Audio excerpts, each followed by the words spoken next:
Hello, everybody. Welcome back to Sober Stories. I am delighted and thrilled to welcome the DJ, raver, and activist, Tommie Sunshine, to Sober Stories.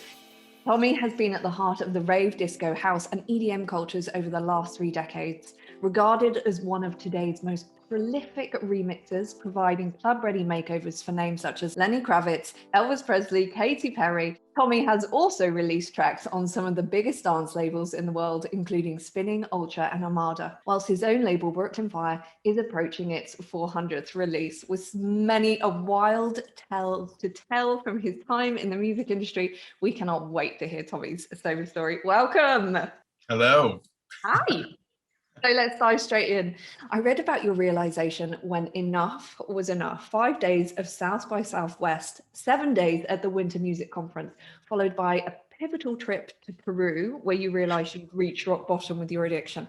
Can you tell us a little bit more about this moment and how long you had been using drugs and alcohol before then? So I had been pretty hardcore for about 14 years. I think once, it was very, very strange because as a kid, I was fascinated with the beats and the hippies, but I was too scared to actually do drugs. So it took until I was almost 21 by the time I smoked a little pot and stuff, but until I really got into drugs, I was 21, like when the rave scene in America. And that brought me into psychedelics and all kinds of different trouble, but that lasted for about 14 years. And, I did the one thing I'm most thankful for is that had I continued, I don't think I would have made it past like the first year of the EDM explosion. Wow. And probably would have taken a few down with me because I raged pretty hard. And that was when dance music wasn't even really a thing here. You know what I mean? In America, dance, it took America like 20 years that the rest of the world was enjoying, Chicago house and Detroit techno and all this music that we created. And then finally, there was this realization here, but I knew that was coming. I could feel it coming. And I knew I had a choice. I knew that I either could go down the rabbit hole and party myself literally to death, or I could have a career in the music business. And I saw it very, very clearly. I mean, it was like a fork in the road. And it was like, which way do you want to go? And I have a very strong fight inside of me for survival. And I'm very, very lucky for that because my addiction is pretty bad. And I say is because, I'm 16 years sober in April. Amazing. But sober yet still suffering from addiction. You know what I mean? I don't feel like it's something you ever really get rid of. And I was both a drug addict and an alcoholic. So, there was really, there wasn't much left off the table. And, and it wasn't even like something, it wasn't a daily thing. I wasn't that kind of partier. But if I only went out once a week, I'd come home 36 hours later. That's just the way it kind of rolled out. It wasn't even necessarily consistent, but when it hit, it was an avalanche. Right. It's like Russian roulette, right? Yeah. And it's interesting because recently a friend of mine asked me, he was like, if you could go back without consequence, and it wouldn't hurt your body and it wouldn't hurt your mind and everything, would you ever go back? And I was like, honestly, no, because I feel like I climbed to Mount Everest. I really do. I don't feel like I've missed a thing in 16 years because I got it all in.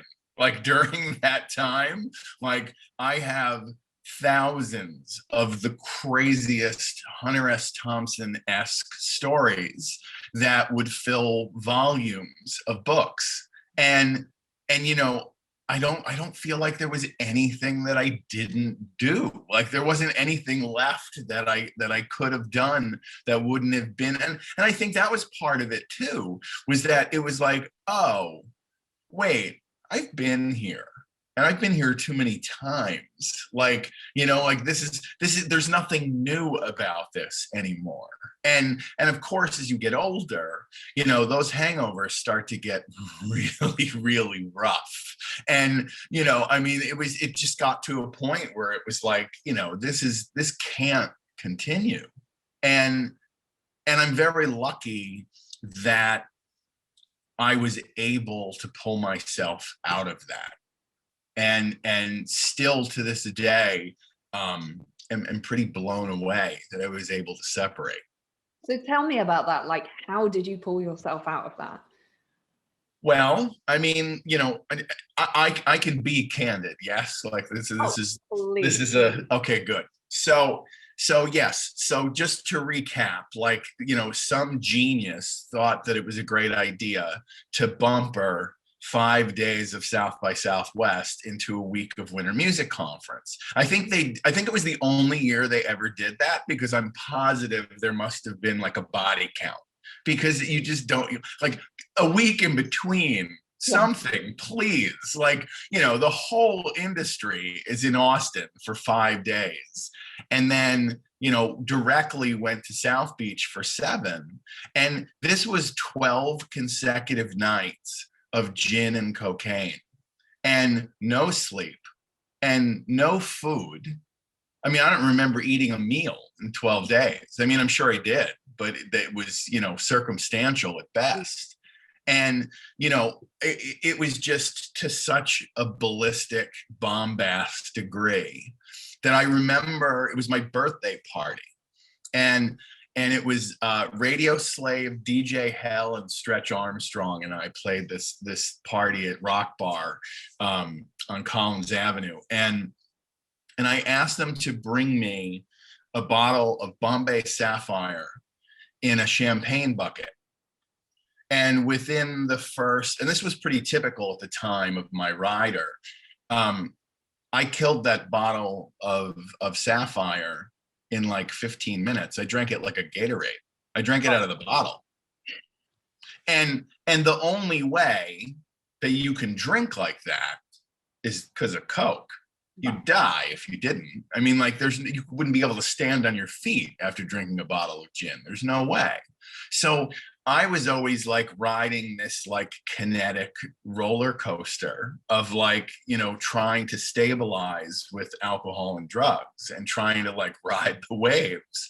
And I got back from Winter Music Conference somehow. Don't ask me how. I have no idea how I even made it back home from there.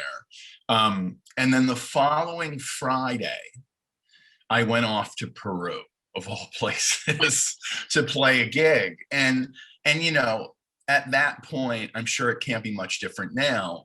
Like, you know, cocaine is worthless there because people there make like, you know, they make like $30, you know, a month working somewhere. It's like absurd the amount of money that people make there. So they don't have money for stuff like that. So it's worthless there. And I would show up to town, and these promoters that I played for, when I would, you know, I'd jump in the car from the airport and they would throw a bag at me that was like home base full of blow. And it was like pure uncut cocaine, unlike that I could get anywhere else in the world. Right. And I did the bag. Like, I mean, I don't know how I didn't die. I'm having palpitations hearing No, about I mean, trust me. I mean, like, it's like, you know, I stayed an extra day on that trip because I wanted to see Lima, because I'd always thought that, oh, there's this beautiful city out my hotel window that I've never seen. And I've been here like 4 or 5 times already. Mm-hmm. And I've never seen the city. Well, I woke up that following morning whatever PM that was my morning. But I opened up the window to look outside, and it was like a bright sunny day. And I just, closed the blinds as quick as I opened them and was like, there is no chance that I am going to take a step out of this hotel room. Like, there's no way. I mean, like, I'm not even capable of going outside the threshold of the door. And I went into the bathroom and I turned on the lights, and I caught a glimpse of myself in the mirror. And I was terrified. And I was like, you are 30, what I would have been in 2005, I would have been 34. And I looked at myself in the mirror and I was like, there is no way that I can look this bad at 34 years old. And this is, after the 12-day marathon of the two cities, and then pile this on top of it. And I was like, this is it. Like, I knew it. Like, I just knew in my soul that this was the breaking point. Like, it could not continue like this. And I knew that I couldn't survive. Like, I mean, it got to a point where I knew that I had no control over myself, and I had no limits, and I didn't have, any sort of structure in my life. I was a DJ and a record producer. Like, what was going to stop me other than myself? You know what I mean? Like, there was there wasn't a 9-to-5 job that was keeping me structured. And there wasn't anything else that was guiding my life except for, this wanderlust that was just turned up to 2000 at all times. And, it was like Hunter S. Thompson and Van Halen and all at the same time. You know what I mean? It was like, how many things can we try to amplify until they explode? And that was it.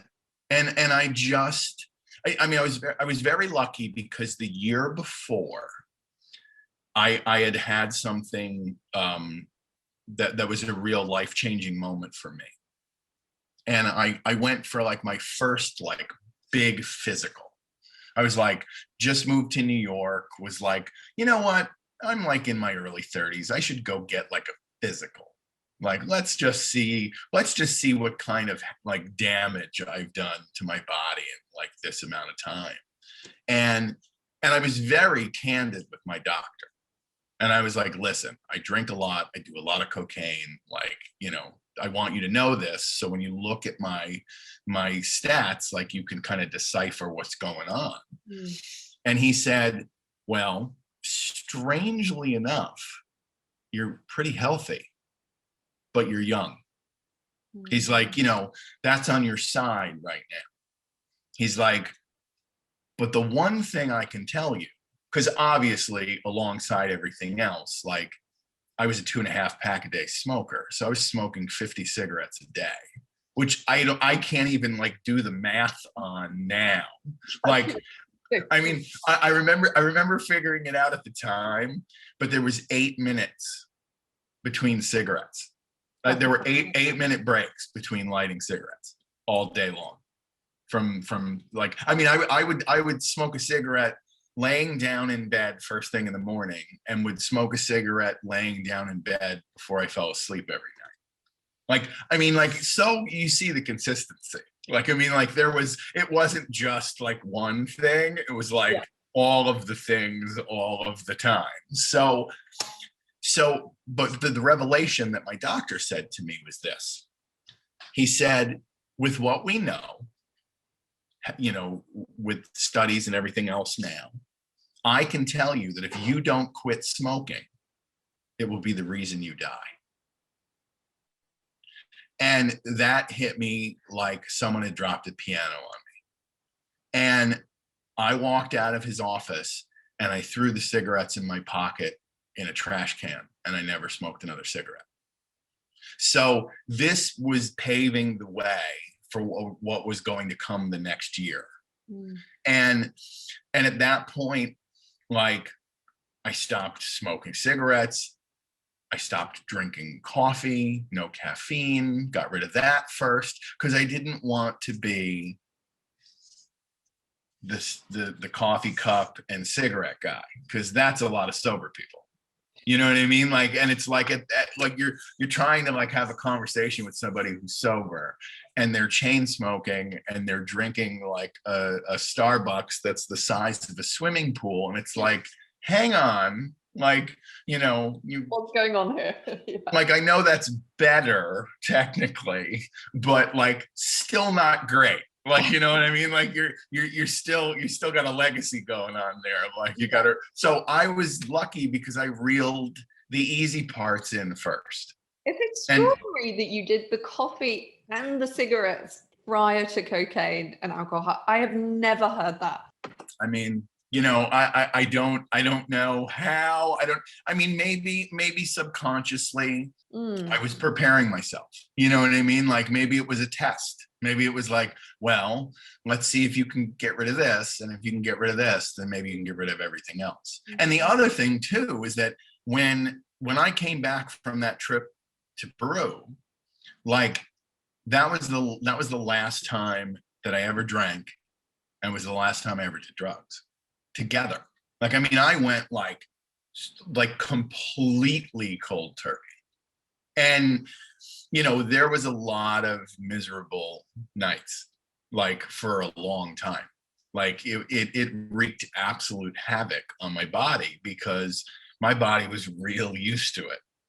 And oddly enough, the one thing that I had the most difficulty quitting was smoking.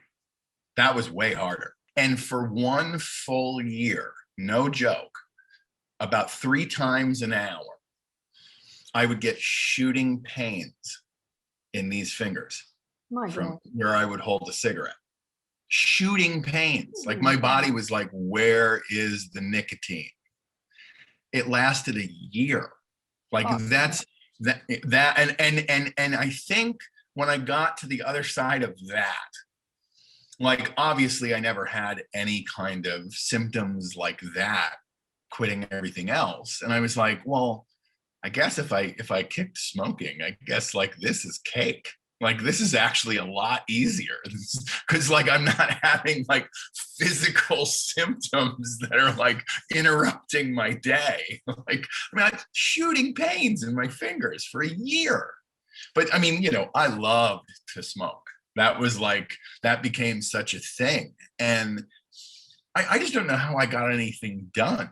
Because if, it takes like 10 minutes to smoke a cigarette. So like, how could you continually smoke 50 cigarettes in a day and accomplish anything? I don't know how I ever got anything done. You must have been an epic multitasker at that point. Oh, but I'm not though. That's the thing. I mean, I think I just was, and have continued to be blessed with an artistic career that, afforded me the opportunity to, be engaged for minimal amounts of time. I mean, like, if you're a DJ, you show up, you play for a couple hours, you're done. Your work is done, like, and, not that this is just in any way, because it's not, but I mean, like, you make the same amount of money that somebody makes like that works all week long. And that is something I've never taken for granted. I mean, like, I'm well aware of the blessing that is my life. Like, that is, I mean, if I had been living a different life and had a job, which I can't, I mean, it's, I always kind of say, and it made me laugh because I recently read David Lynch's biography. And in it, he mentions something that my wife is asleep and I was like cackling out loud on the couch reading it, because he said something that I often say, and that is he was fired from every job he ever had. And so was I. Like anytime I've ever had like a situation where I had an authority figure or whatever, it always ended in flames. Like there was just no way that I ever parted amicably with like a boss I ever had. And I haven't had a boss in 20 years. 2001 was the last time I had a job where I actually like was on somebody else's schedule. And I think that's the only reason I was ever able to survive. Like, I don't think I would have, if I had a 9 to 5 job or had, other responsibilities, I don't think it would have, I don't think I could have done it. I don't think I could have gotten sober. I don't think I would have gotten sober. I don't think that, but I can't even imagine that life because that's not my life.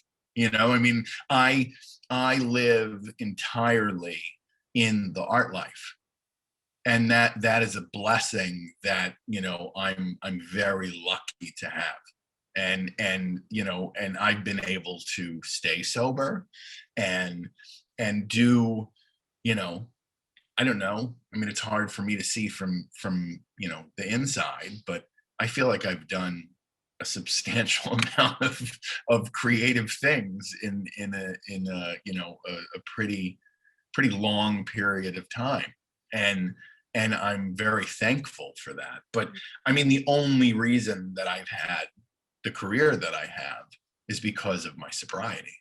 I know that. I know that I could have never had both. It would have never worked.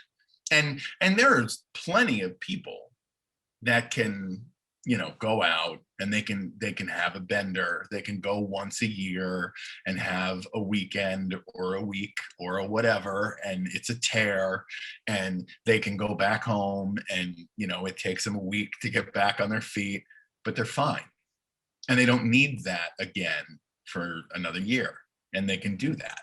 I can't do that. I used to make fun of friends at dinner because they would be like, "Do you want a glass of wine with dinner?" And I was like, "Wine? Like, why would you drink wine? Like, if you're gonna do it, do it."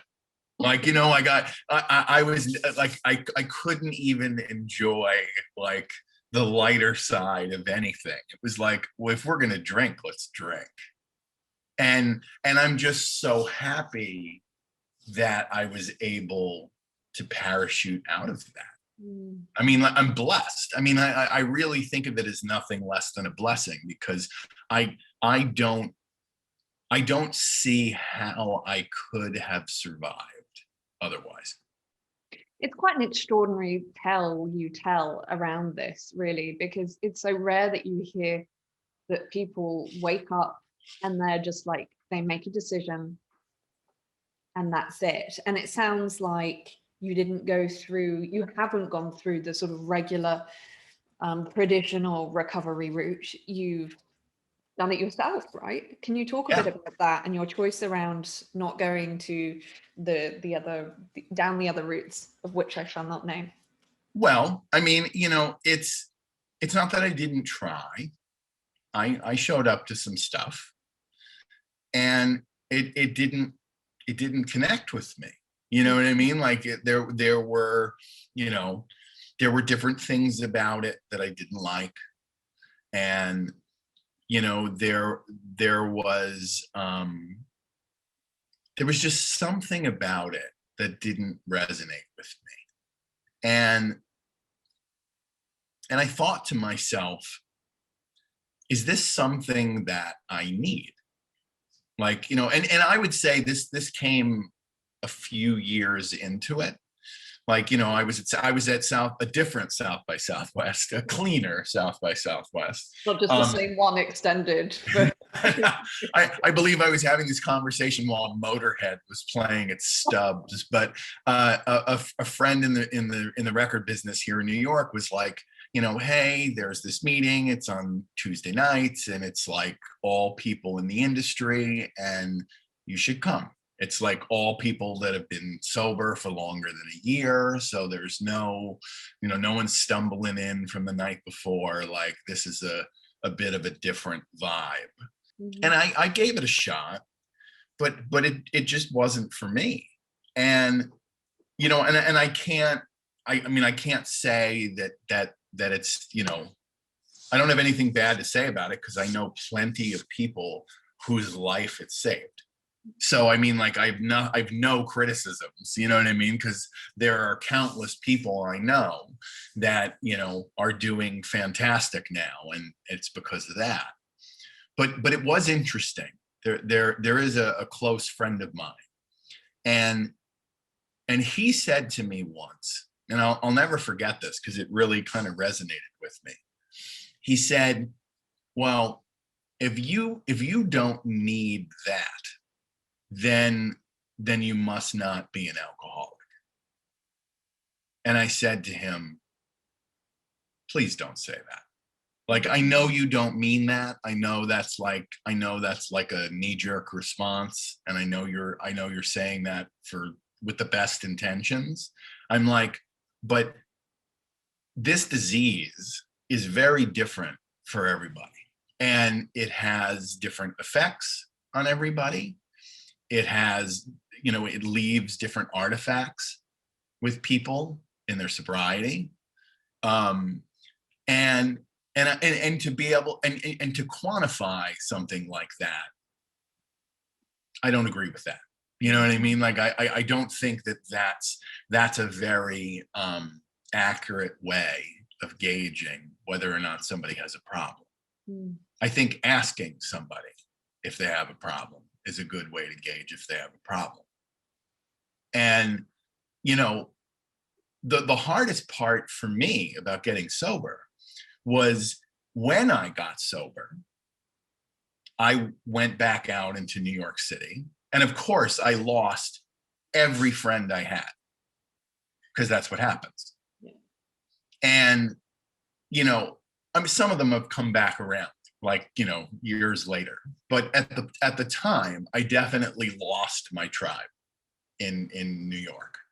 And the reason for that was when you're sober, you become a mirror for your friends. And they're like, oh, come on, like, you know, have a drink with us. And it's like, and when you stand by your laurels and you're like, no, that's I'm done with that. Like, you're holding up a mirror to them and you're making them realize what they're doing. And people don't like that. They don't like that at all. And they're like, well, how do we fix this? We stop calling Tommie. That's how we fix this. And, you know, the phone stopped ringing. And, you know, I would show up places and, you know, I'd see friends like, you know, trying to avoid me. And, you know, I was like, oh, well, I guess this is how it's going to be. You know what I mean? Like, oh, okay. Like, you know, and that was tough. You know what I mean? Like, just, you know, losing friends and I mean, and really it was everybody. I mean, it was my whole, and also professionally, that's an interesting part that I think gets left out of this conversation a lot, is that all of these promoters that I played for across the country and even across the world, the big, you know, they enjoyed my DJ sets, but they loved bringing me to town because that was their excuse to rage. Right. Like, you know, they could tell their wife or their girlfriend, like, well, we've got Tommie in town this weekend. So, you know, I've got to go to the strip club and I've got to take him here and we've got to go there. And, you know, it was like, that was their out. Like, so that, you know, and they loved bringing me to town because then they could get sloppy and they could blame it on me. And when I showed back up to each one of these cities and told these promoters that I was sober, they were furious.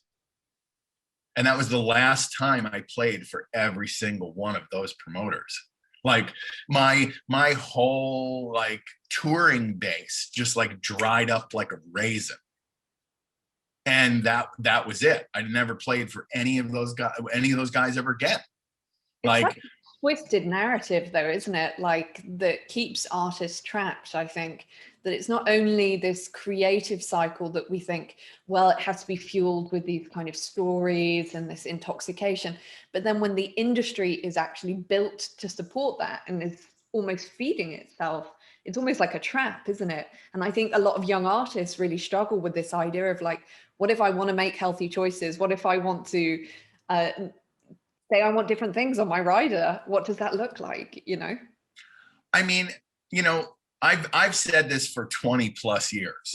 Like, if you bring a bunch of people together, right? Like, you know, you do Winter Music Conference, you do 80, IMS, these things.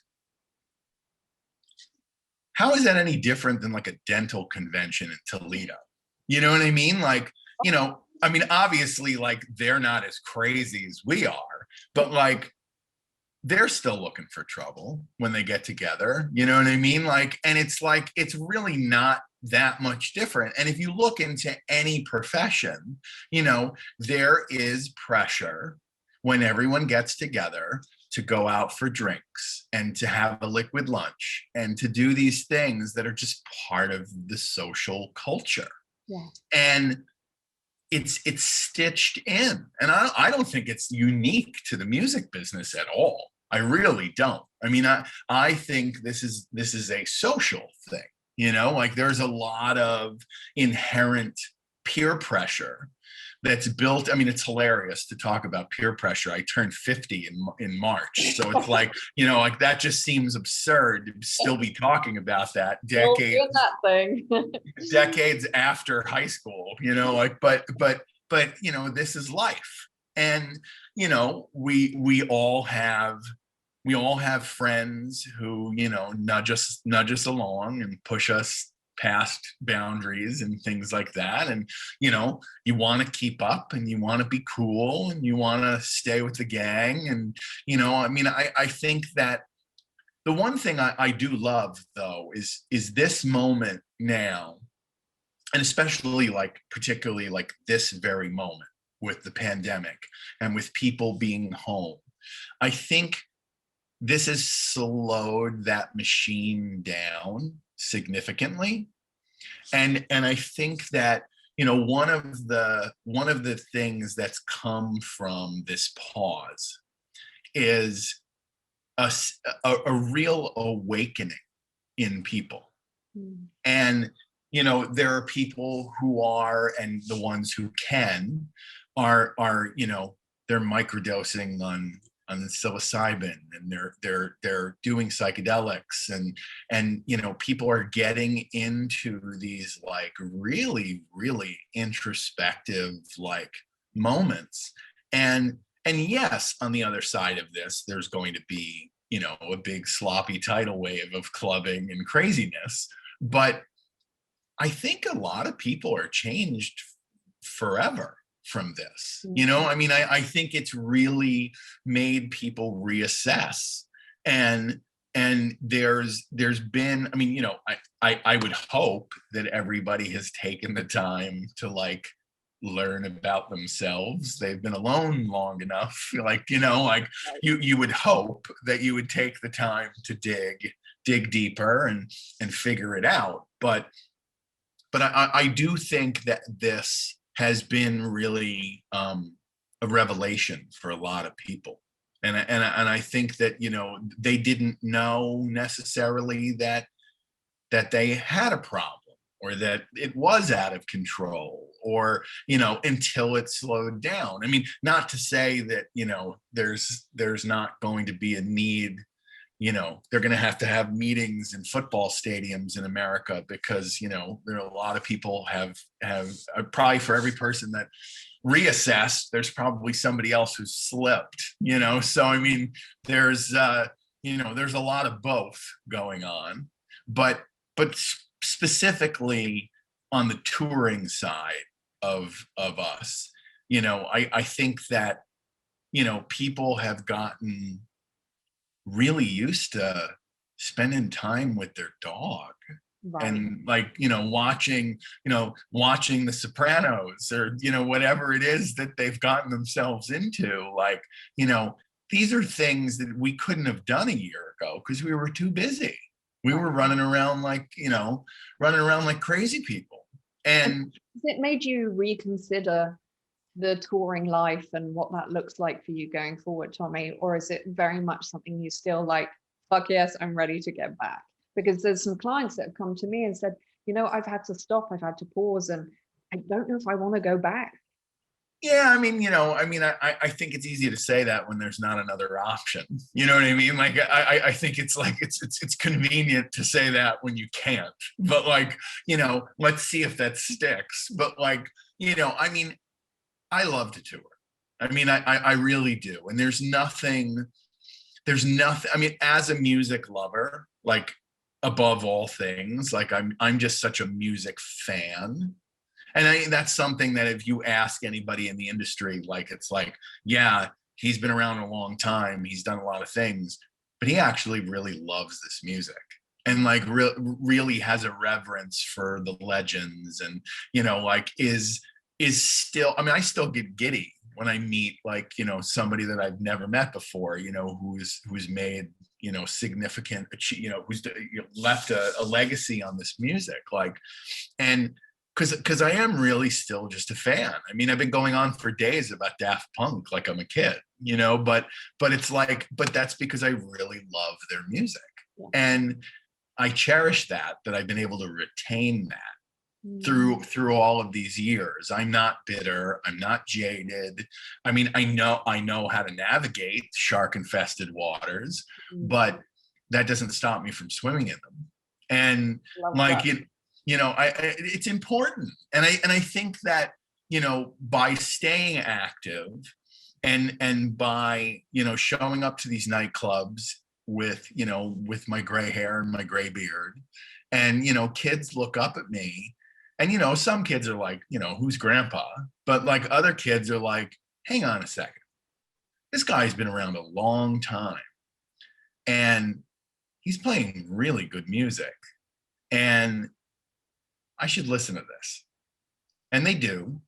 And inevitably, at some point at every show, somebody comes up to me and says, I read your story and you helped save my life.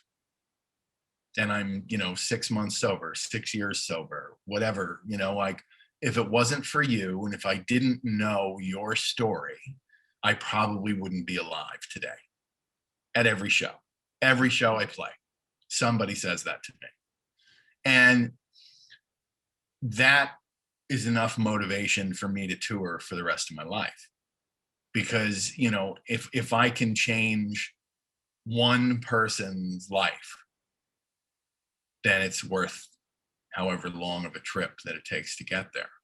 And that's not every job, like, people don't get that kind of satisfaction out of their work all the time, like, and typically not in the music business, like, that's not usually how it goes.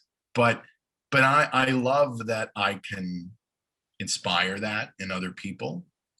I recently got an Instagram message from a woman who was really on the verge of death. She was a heroin addict, and her friend, longtime friend of hers, came to me, and I was just sitting on my laptop one night doing work, and they hit me with a DM on Instagram and said, I have a friend and I feel like she's going to die. Do you have any advice? And I said, yeah, I do. And I had this kind of significantly long chat back and forth with this guy. And I said, listen, go to your friend, tell her how much you care about her, tell her that you're afraid that she's going to die, and ask her if she needs help. And that's exactly what he did. And she had like a breakdown in front of him, and he got her into a treatment facility. Mm. And when she got out, she sent me a message through his Instagram and was like, thank you for saving my life. Like, there is no way that I ever would have survived had this not happened. You know, I mean, where do you put that? You know what I mean? Like, that's a lot. I mean, like, I never thought when I wanted to, you know, make house jams that like I would help save people's lives. That was not on the deck that I signed up for. But I'm, you know, I'm pretty happy that that's where it's landed. And if I can do that, you know, in any capacity for people, then that's all of the motivation that I would ever need to continue. I mean, I know when I was young, I was a very depressed kid. You know, I grew up in the suburbs and I hated it. I couldn't wait to get out of the suburbs. And music healed me.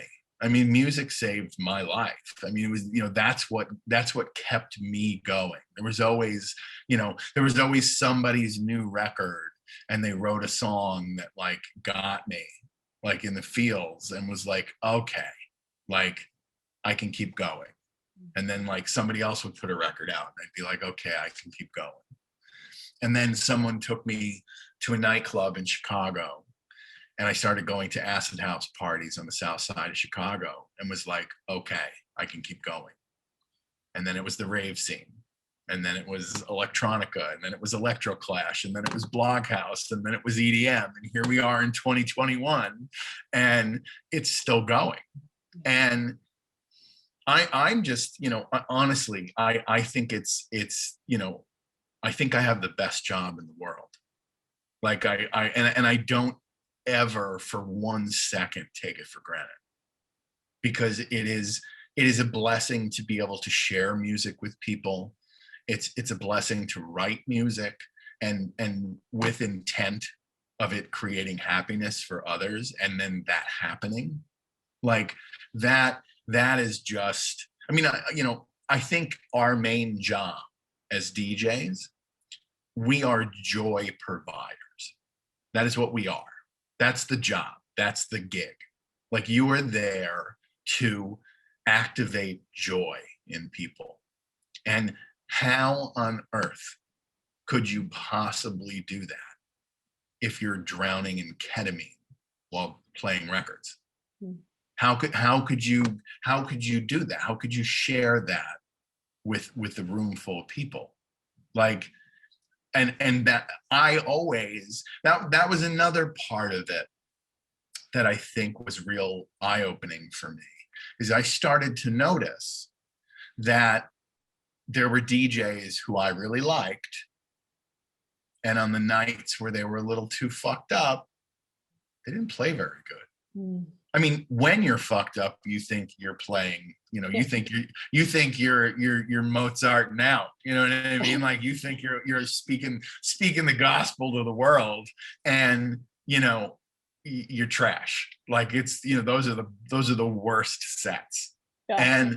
And I started to notice that. And then I started to think, well,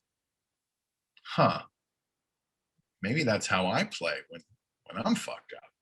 And then I think I heard a recording of myself playing somewhere, and it was pretty bad.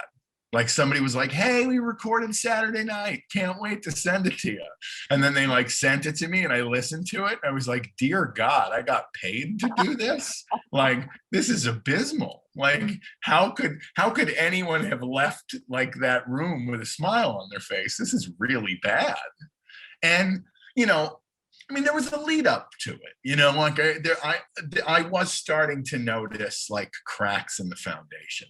And so, I mean, it really, you know, there was a ramp up where I was assessing and kind of, you know, taking all of these things into consideration.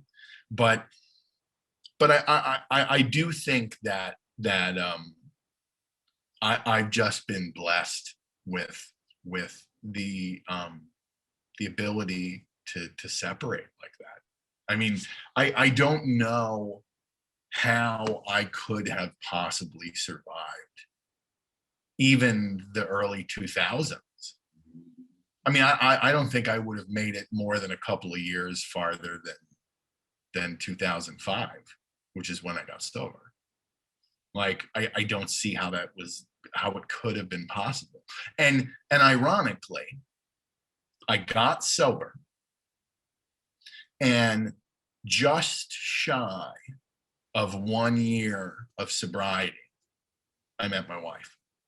And I can definitely say, not that there's ever been a moment where not that there's ever been a moment that I thought that I was going to lose my sobriety. And I count myself lucky for that as well. But the one thing that has been a driving force for me is that the love of my life has never had to clean up my mess.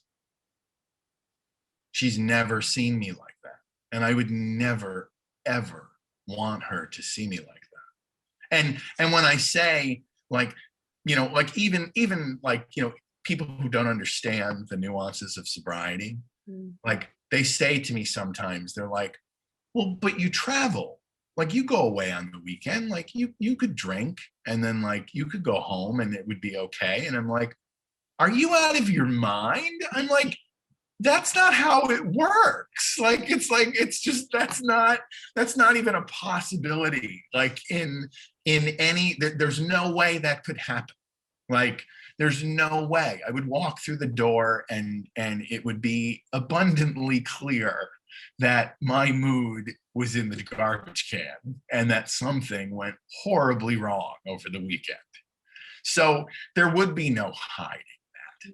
There could be no hiding. I mean, and you know, whatever. I mean, I understand that there are people that just don't get it. Like, you know, like they just don't really understand the gravity of addiction. So, you know, to them, it's like, well, yeah, but you can have a couple beers. And I'm like, I can't have a couple of anything. That's not how it works. That's not for me. So, you know, but that has been a big driving force for me. That she's just never had to see that. And, you know, she sees old pictures of me, you know, like at parties, and, you know, I'm clearly very bummed and I've got a cigarette in my hand. And she's like, this is hilarious to me because this isn't who I know. You know, like you look like a different, like you look like an alien person in this picture, because that's just not how I've ever seen you. And the thing I can say is that I don't look back at any point in my life with erasure. And I think that's one of the reasons that I'm able to stay sober. Like, I don't try to cover up the fact that I'm an addict and an alcoholic. I'm very candid about it. I had a great time when I partied, you know, like I just couldn't do it anymore. And it was starting to negatively affect my life and my health and everything else. So I stopped. And Tommie, just before we finish up, I would love to hear if you have any tips for people who are taking steps towards their sober journey.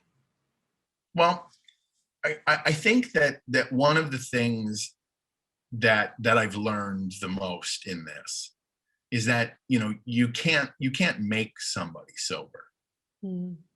You can't like push them towards sobriety. Like, people get sober when they're ready to get sober. Like, you know, there's no amount of friends, there's no amount of the right verbiage. That's not how it works. Somebody needs to want it. And until they make that decision, you know, this is why people go in and out of rehab a half a dozen times, because they're not ready. And they go in and they get clean, and then they come out and then they explode. And I think that, you know, I was lucky because I lost a number of very dear friends along the way. And those were wake-up calls. And, you know, there were lots of ravers that we used to rave with that did not make it out of the 90s. You know, like heroin got a lot of people. You know, just it was, you know, I mean, I'm very lucky that was somewhere I never went. That was the one kind of artery that I never, ironically, but that was the one direction I never went. Like, that was because even in the depths of it, I knew that would be the end of me, because I had seen it just decimate so many friends. But advice to people who want to get on the other side of a darker time, it gets better every day. It gets better. It's a struggle. You know, no, I'm not gonna lie and say it's easy. It's never easy. But it gets better, and I think that it gets better, and it's possible to do. I'm proof. Like I am proof that you can get sober, you can stay sober, and it doesn't have to ruin your life. Like, but that is a decision you have to make, and you know when it's time. You really do. Tommie, it has been so fantastic to speak to you. And I just want to pay homage to whoever is out there controlling the sunlight. It's like we have an FX team in your front room, because there were moments where you were just talking about your friend reaching out and this beam of sunlight shot across your face, like you're Sky Daddy or something. And I was just like, oh, wow, this is one of these moments which you could never set up. It's so beautiful to speak to you. I'm so deeply moved by your story, your vulnerability and honesty, and your courage and inspiration to others. Where can people find you on the internet? Everywhere is just Tommie, Tommie Sunshine, and I'm pretty ever present on social media. So, and honestly, anybody who's watching this, you know, if you're in a moment of doubt and you need some kind words, I'm very easy to find. Fantastic. Tommie, you've been an absolute delight. Thank you. And I so appreciate hearing your story on Sober Stories. Peace.